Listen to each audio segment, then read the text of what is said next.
नमस्कार, आप देख रहे हैं न्यूज 4 नेशन और मैं हूं प्रियदर्शन।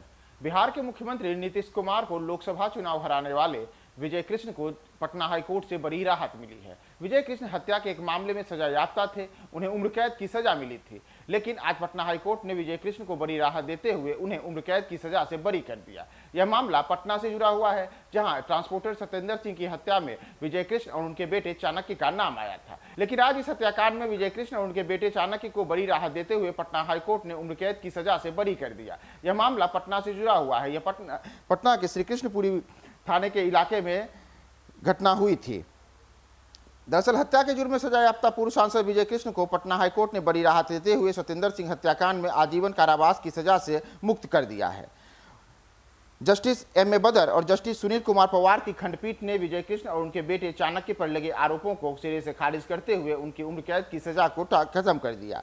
इसके पूर्व 9 मई 2022 को इस मामले में कोर्ट ने अपना आदेश सुरक्षित रख लिया था। दरअसल 23 मई 2009 की यह घटना है। उस दिन पटना के श्री कृष्णपुरी थाने इलाके में ट्रांसपोर्टर सत्येंद्र सिंह की हत्या हुई थी। इस मामले में पूर्व सांसद विजय कृष्ण, उनके बेटे चाणक्य एवं 2 अन्य लोगों को आरोपी बनाया गया था। बाद में निचली अदालतों में चले इस मामले की कई लंबी सुनवाई के बाद ट्रांसपोर्टर सत्येंद्र सिंह हत्याकांड में पटना सिविल कोर्ट ने वर्ष 2013 में विजय कृष्ण और उनके बेटे चाणक्य सहित अन्य लोगों को दोषी करार देते हुए उन्हें ताउम्र उम्र कैद की सजा सुनाई थी। लेकिन निचली अदालत के फैसले को बदलते हुए पटना हाईकोर्ट ने बड़ी राहत देते हुए उनकी अपील पर उन्हें उम्र कैद की जो सजा मिली थी उस सजा को अब बरी कर दिया है।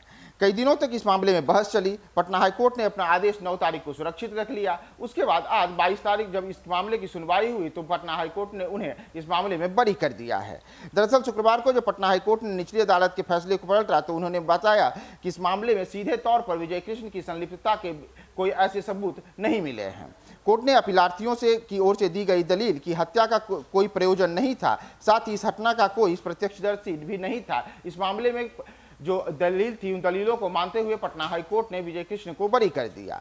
दरअसल विजय कृष्ण अपने लंबे राजनीतिक कैरियर जीवन में जो उनका पेशेवर जीवन रहा था राजनीति का, इसमें उन्होंने लालू प्रसाद यादव और नीतीश कुमार दोनों के साथ मिलकर काम भी किया और दोनों के साथ अलग अलग समय में उनके मतभेद भी उभरे। ये राजनीतिक जो उनकी प्रतिद्वंदिता रही, इसमें यहाँ तक कि जब वर्ष 2004 का लोकसभा चुनाव हुआ तो उस चुनाव में विजय कृष्ण ने बिहार के मुख्यमंत्री जो अभी नीतीश कुमार हैं, उस समय वो 12 लोकसभा क्षेत्र से सांसद हुआ करते थे।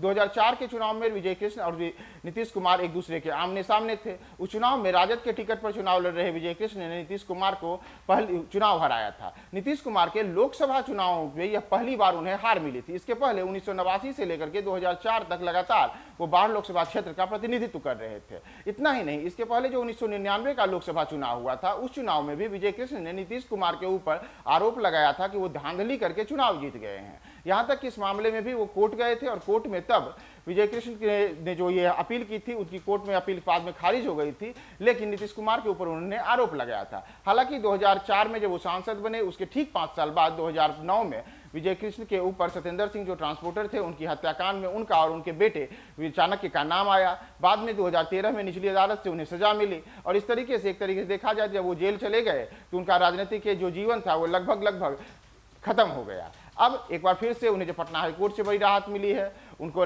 जो उम्र कैद की सजा है उसमें जब उन्हें बरी कर दिया गया है, तो अब देखना होगा कि आगे उनकी राजनीति का जो सफर है वो कैसे आगे बढ़ता है। क्या फिर से बिहार की राजनीति में एक बार फिर से विजय कृष्ण कुछ नया करेंगे और क्या फिर से जिस तरीके से उन्होंने नीतीश कुमार को मात दी थी तो क्या एक बार फिर से वो अपने चिर प्रतिद्वंदी नीतीश कुमार के खिलाफ कोई नई रणनीति बना करके आगे आते हैं। फिलहाल न्यूज 4 नेशन आप देखते रहिए। नमस्कार।